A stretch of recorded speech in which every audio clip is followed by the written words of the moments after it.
When you think of Las Vegas, you think of spectacle, neon, noise, chaos, excess, a city that constantly tries to outdo itself. Bigger casinos, brighter signs, crazier ideas. But even by Vegas standards, what they built in 2023 seemed impossible. A massive glowing orb rising over the desert skyline, 366 feet tall, 516 feet wide, wrapped in 1.2 million LED panels. The Sphere, the most expensive entertainment venue ever built. It was supposed to be the future of live shows, the crown jewel of modern Vegas, a $2.3 billion monument to human ambition, and when it finally opened, it looked like the city had done it again. But 2 years later, the cracks are starting to show, not just in the finances, but in the idea itself, because the Sphere might not be the future of Vegas. It might be the warning sign that the future already arrived, and it's not what anyone wanted. The Sphere was born out of madness, the kind of madness that only makes sense in Las Vegas. It started in 2018 when James Dolan, the billionaire behind Madison Square Garden, announced he was building something that would change entertainment forever. Construction began in 2019. It was supposed to open by 2021,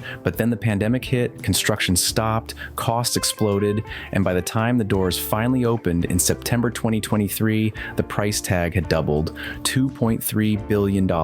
For comparison, that is more than Allegiant Stadium where the Raiders play football, and on opening night, it looked worth it. U2's Achtung Baby Live at Sphere show was a global sensation. The visuals were unreal. A 16K screen, 167,000 speakers, and walls that moved with the music. Everyone called it the future of live performance. But the hype didn't last long. In its first year, the Sphere reported an operating loss of nearly $480 million.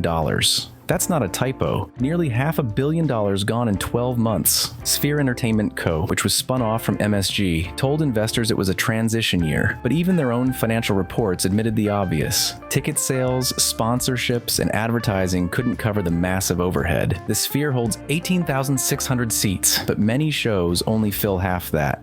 The average ticket price for U2's residency was between $250 and $400. For Darren Aronofsky's Postcard from Earth, it's about $120. Add in production costs, artist fees, and maintenance, and even sellouts aren't enough.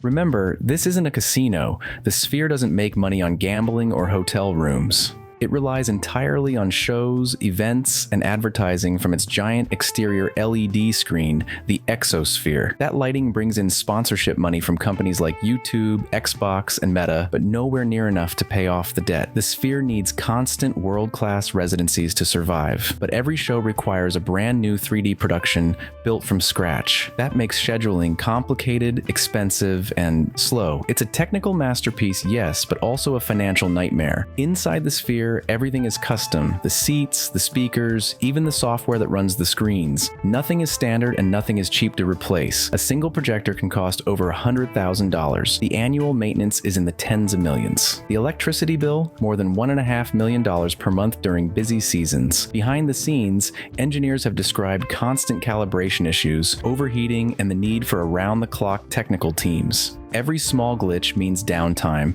Every repair means money. Even when the house is full, the profits are razor thin. To the public, the Sphere is a symbol of innovation, but for many of the people working there, it's become a symbol of exhaustion. Technicians and staff say the pace is brutal. Union organizers claim high turnover and unpredictable hours are common. The week Sphere Entertainment celebrated its first anniversary, several job listings quietly disappeared from their website. Sources say layoffs hit operations and hospitality teams. Not huge numbers, but enough to show that management is tightening spending. When a $2 billion attraction starts trimming staff 2 years after opening, that's not streamlining, that's survival.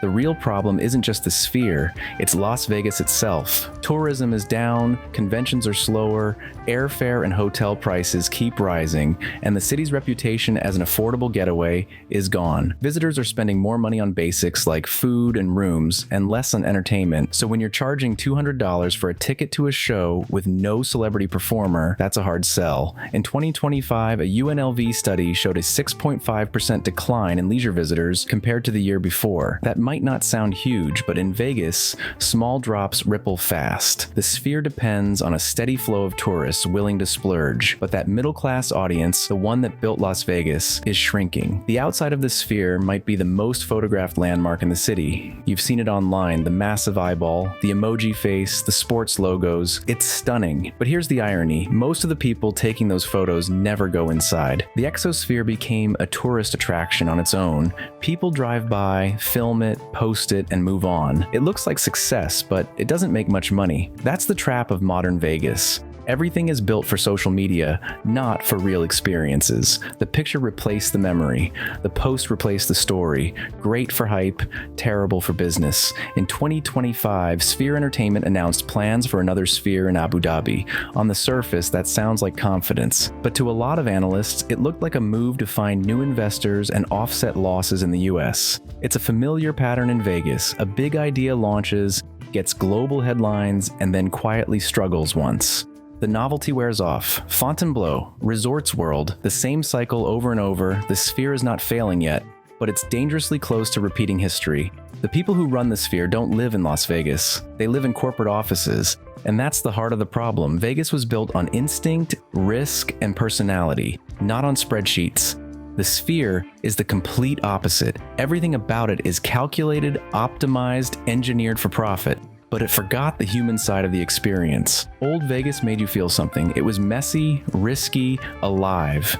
The Sphere is polished and perfect, but there's no soul in perfection. That's what people miss, even if they can't put it into words. Sphere Entertainment's stock has been volatile from the start. It jumped after opening week, then fell when investors realized the math didn't work. MSG Networks, one of its subsidiaries, even warned that bankruptcy was a possibility if things didn't turn around. Customer reviews are split right down the middle. Some call it life-changing. Others say it's overpriced and overhyped. That divide sums up the problem perfectly. The Sphere impresses, but it doesn't connect. It amazes, but it doesn't inspire loyalty. Vegas used to make everyone feel like a high roller. Now it's turning into a playground for the rich. Can the Sphere recover? Maybe. The technology is incredible. It could host esports tournaments, film premieres, even scientific exhibitions. The potential is massive, but the business model has to change. If they can find ways to make the experience more accessible, more varied, and less corporate, it could still be a landmark for decades. But right now, Vegas is changing faster than the Sphere can adapt. The city moves on quickly. There's always another attraction, another opening, another spectacle, and in that environment, the Sphere risks becoming a monument to excess instead of innovation. The Sphere was supposed to represent progress. Now it represents the cost of progress. It's proof that you can build the most advanced venue in the world and still forget the reason people come to Vegas in the first place. To feel something real. The lights will keep shining. The ads will keep rolling. The shows will keep playing. But behind the glow, there's a growing sense of doubt. Did the Sphere change entertainment forever? Or did it just remind us that bigger doesn't always mean better?